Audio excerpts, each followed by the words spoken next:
Welcome! Good evening, iRacing fans. Welcome to SRW TV's broadcast tonight of the final round of the Radical SR8s tonight at Imola. This is going to be an absolute cracker. In the comms box tonight, we've got myself, Chef Toddy Thorburn. We've got Stephen McCartan, the illustrious Stephen McCartan, and our awesome, amazing producer, Nathan Shibby Howard. So say hello, boys. How are we? Yeah, good man. Yourself? Yeah, very good, very good. It's going to be an amazing night tonight. What are your thoughts on tonight's race?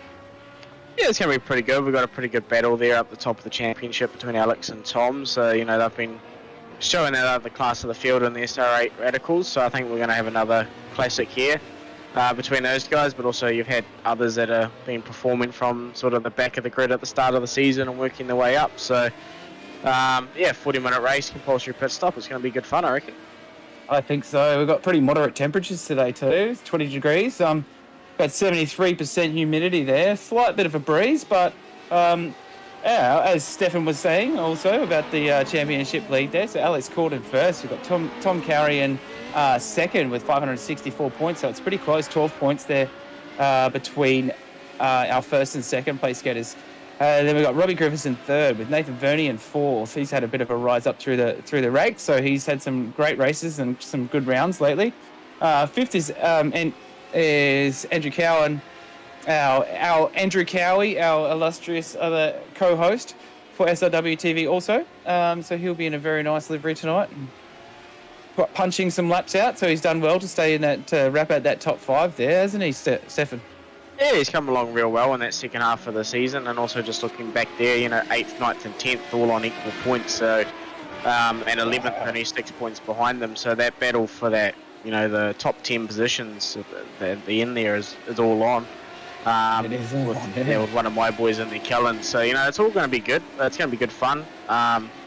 Obviously, I don't think a lot of these mid-packers are thinking championship, they're just thinking race wins, so if they get that opportunity, any safety cars or anything come out, it's going to throw a spanner in the works, and plenty of places you can send it if you're really brave enough at Imola. Yes, I think it's going to be a good run. I think it's going to be good fun.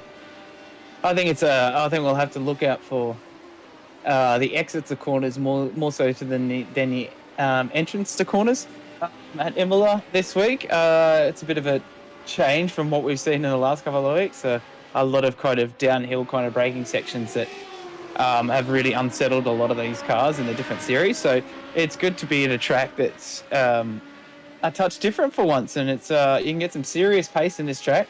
There's some serious history to this track. We've had some tragedies and some triumphs at this track, and it's had in the 70s they added a bunch of chicanes to it. So those chicanes never existed before. They added a bunch of chicanes to it because the track was so dangerous and so fast. And obviously we saw in 94 there when unfortunately and Senna and another driver actually passed away. On this corner just coming up to here as well, Paratella. So he's just gone off. Something's broken in the car and Senna's gone straight off into the wall just there. So I think it's over 280 kilometers per hour, so it's going to be one to watch tonight, I think.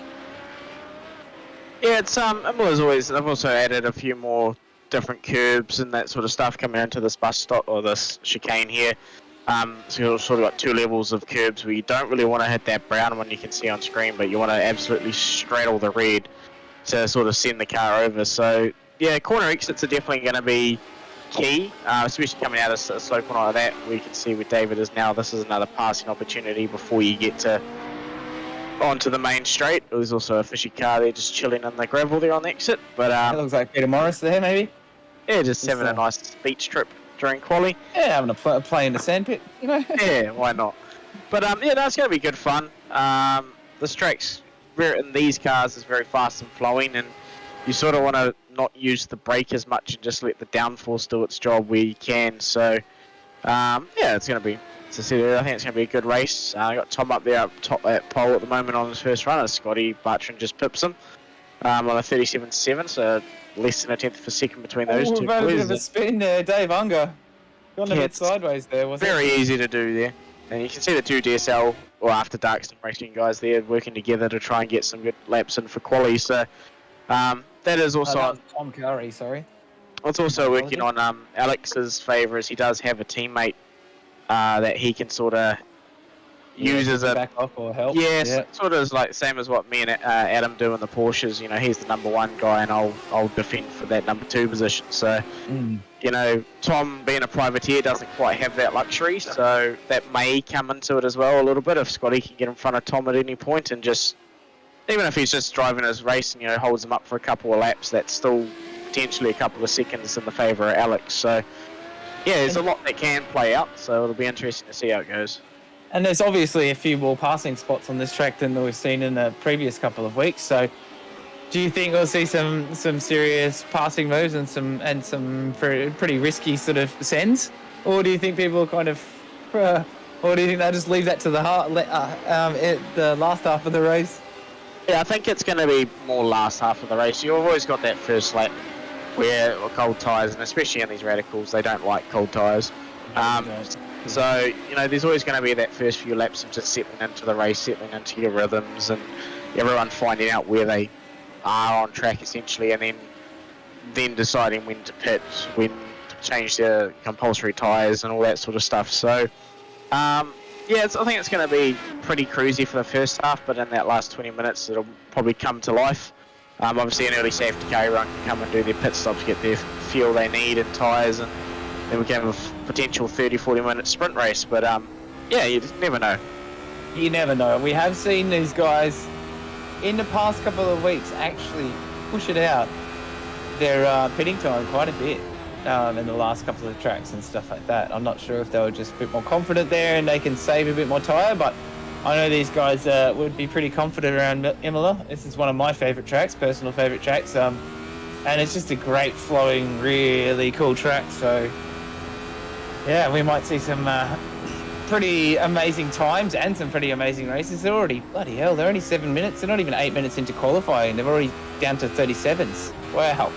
Yeah, it takes about 2 laps for the tyres. On a practice run I did earlier, it takes about 2 laps for the tyres to get some warmth into it. And I think I did manage to get a 37.2 in those sort of laps. So I would expect some of these top-end boys to almost break the 36s, to be honest. As Robbie's just done what is very easy to do in these cars at that chicane, is lock those rears and around you go. Yep. I'd like to get unsettled these cars a little bit. They don't yeah, when Tom is there, it's also another corner downhill braking. You think you can brake quite late, but you can't. Yeah, you can't.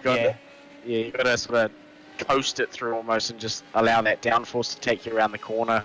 So, yeah, it's going to be, obviously some of these guys would have been practicing a week and have learnt that. Some others, you know, jump in and just race with no practice and then learn. So, yeah. Yeah, but there's that little bit of curb as well on the inside, and you think you can take it quite fast, but if you don't brake and avoid that curb on the apex as you come over the top of the hill to the right-hand side, it sends you. And it kind of just unsettles one side of the car, and then, you know, and then you're all of a sudden heading the complete opposite direction to where you want to be going. Yeah, absolutely. These cars don't like curbs, as we learnt from, you know, the Zolder race in round 6, I think it was, or round 7.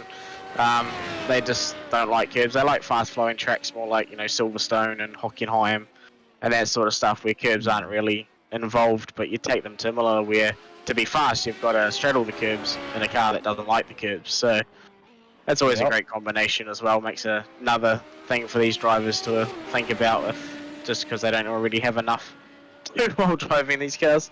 Yeah, and hence why we've, as SRW TV, we've left this to the last round, just to make sure that... and Dean Sigovic, he's had some really fast laps actually so far, and he's just had a bit of a... As we saw, you have to ride the curbs, and as the risk is riding the curbs, so you can get a bit of grass.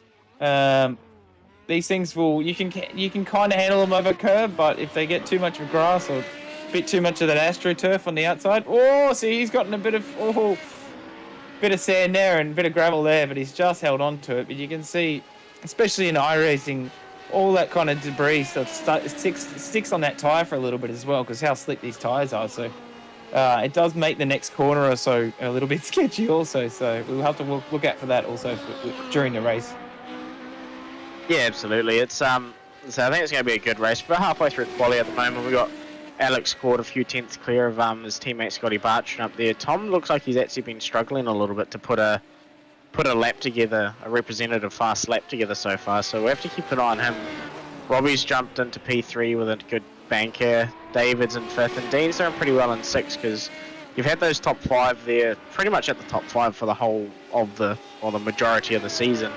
So for Dean to sort of be, the best of the rest, he's definitely improved there a lot. So yeah, he's done very, very well. He had quite a few good rounds there as well, so he's definitely been improving. Oh, curse of the commentator! I was just thinking. I'm glad I didn't say it, but I was just thinking Liam Williams looked like he had quite a bit of pace out there, and he was starting to find the line. And unfortunately, as we were saying earlier, is that the line on this track is right on the edge of the track, so you kind of have to be right. You